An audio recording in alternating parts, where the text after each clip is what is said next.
l'un des aspects les plus difficiles de travailler en freelance est de savoir comment fixer vos tarifs. Vous ne voulez pas vous vendre à court, mais vous ne voulez pas non plus éloigner les clients potentiels en demandant trop cher. Alors, comment trouver le juste milieu?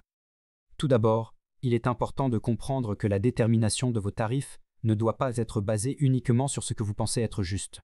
Il existe plusieurs facteurs à prendre en compte, tels que le coût de la vie dans votre région.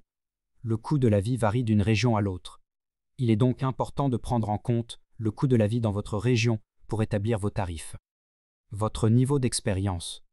Plus vous avez d'expérience, plus vous pouvez vous permettre de demander cher. Le marché. Étudiez les tarifs de vos concurrents pour vous donner une idée de ce qui est raisonnable dans votre domaine. Le temps de travail. Combien de temps allez-vous consacrer à un projet?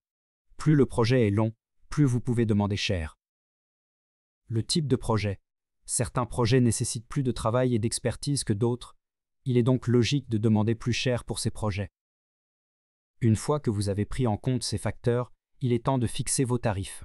Il existe plusieurs façons de le faire, mais voici quelques options populaires. Tarifs horaires. Vous fixez un tarif horaire et vous facturez le client en fonction du temps que vous avez passé sur le projet. Forfait. Vous fixez un prix pour le projet complet, peu importe le temps que vous y consacrez. Tarif à la tâche. Vous fixez un tarif pour chaque tâche spécifique liée au projet. Si vous faites du freelance sur les plateformes populaires, vous devez tenir compte des tarifs moyens pour les projets similaires sur la plateforme. Ils ont généralement des outils pour vous aider à comprendre ce qui est raisonnable dans votre domaine. Quelle que soit la méthode que vous choisissez, il est important de rester flexible. Si un client vous demande de réduire vos tarifs, ne soyez pas trop fiers pour négocier.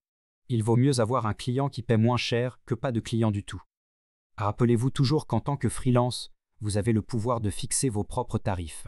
Ne vous laissez pas intimider par les clients qui essaient de vous dire combien vous devriez être payé. Vous savez combien votre travail vaut, alors assurez-vous de le faire valoir. Pensez à la métaphore de la vente de fruits. Si vous vendez des pommes, vous ne pouvez pas les vendre à un prix de banane. Chacun a sa propre valeur. Il en va de même pour vous et votre travail en tant que freelance. Vous avez une valeur unique, alors assurez-vous de la faire valoir en fixant des tarifs justes pour votre temps et votre expertise. Enfin, il faut savoir que fixer des tarifs en tant que freelance n'est pas une science exacte. Il y aura des erreurs et des ajustements à faire au fil du temps. Mais en ayant une bonne compréhension des facteurs qui influencent vos tarifs et en étant confiant dans la valeur de votre travail, vous serez en mesure de fixer des tarifs qui vous permettront de vivre confortablement, tout en offrant des services de qualité à vos clients. Des questions?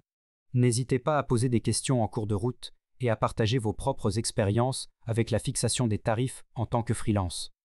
À bientôt.